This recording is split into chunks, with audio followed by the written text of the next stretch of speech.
Are you making other people feel guilty?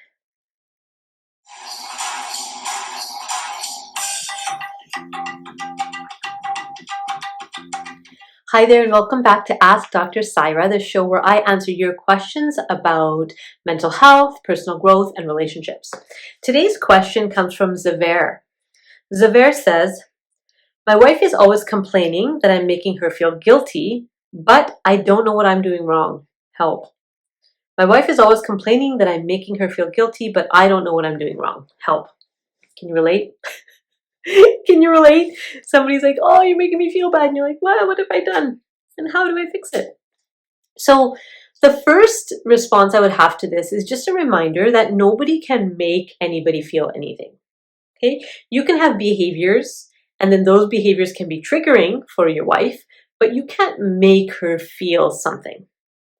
You could be annoying, you could be disrespectful, but her response to you, that's on her, right? How she chooses to respond to your whatever, that's on her. So I want to just get that said right up front, that we can't really make anyone feel anything. We can respond to people the way we want to respond to them. So that's the first thing. I would ask myself, if somebody's saying to me that I'm making them feel guilty, I would ask myself, okay, how might that be happening?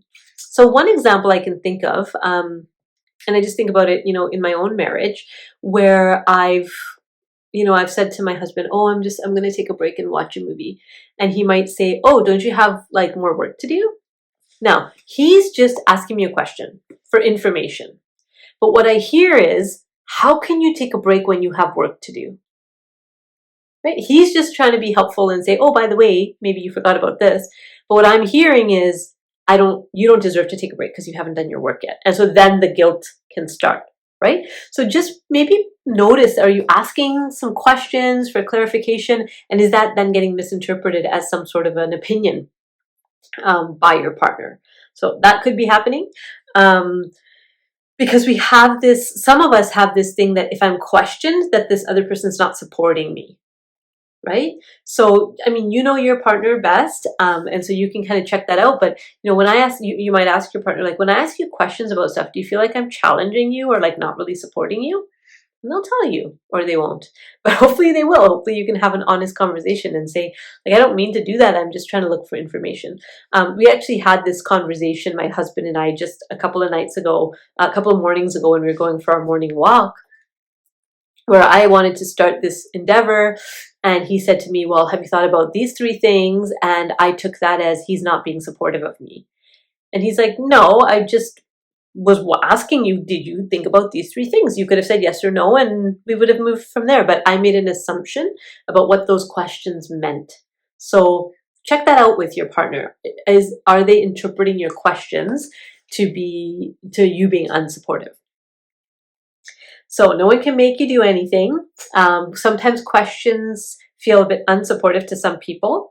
And the other thing I would say, especially because this is a couple in a marriage, is a concept from John Gottman. And John Gottman is one of the foremost researchers around couples. And what he's done, him and his wife have looked at successful couples. Because a lot of the research in couples therapy is when things fail, this is why they fail. What they did was they looked at when things go well, what is it that's going well? So they kind of shifted it. And one of the things that they talk about is this concept called bids for love. Bids for love. And the idea is we are reaching out to our loved ones in our household all day long, in different ways, big and small. We're trying to engage, we're trying to connect with our loved ones. So that could be, sharing like some information from your day. It could be, making a comment about, oh, it's a beautiful day outside. It could be, oh, your mom called. We're trying to connect with each other. Now, sometimes those connections can be misinterpreted as like, why are you talking so much? Or why are you asking me all these questions? Or this is not a time for a joke or whatever, right? So what John and Julie Gottman encourage us to do is start to look for and identify bids for love from our loved ones. So just checking with yourself, how are the different ways that my wife tries to reach out to me? And what that does, again, is we're going to kind of bypass the I make you feel and you make me feel, and we're going to go back to the bond, right? So in attachment work, we talk about going back to the bond. So the techniques and the strategies, sure, you can have a whole checklist of that stuff, but if the bond isn't steady and if that mutual respect isn't there, relationships are a lot of work, right? But if you have a steady bond, if you have deep mutual respect, then you ride the waves as they come, right?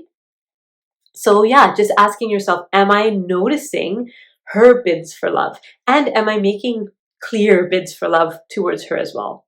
So that might not solve your "you're making me feel guilty" problem, but hopefully it'll bring you closer. It'll bring you more of that day-to-day connectedness so that when you say something here or there, it's not misinterpreted, right? It's like, oh yeah, he means well, he's just doing whatever.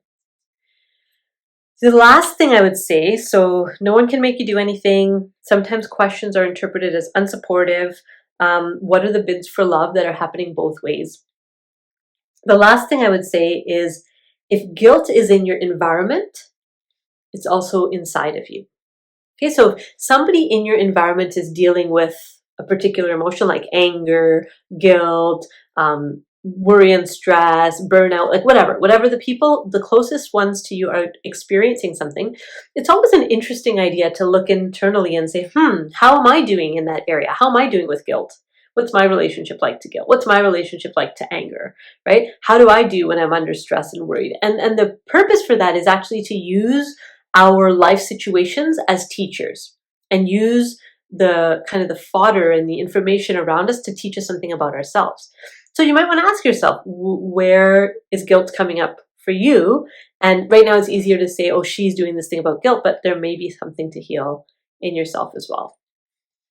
So those are my thoughts for that question. Thank you, Zavera, and hopefully that was helpful. If you have a question, feel free to send me an email. Make sure to like and subscribe to our channel, and I will see you next time. Bye.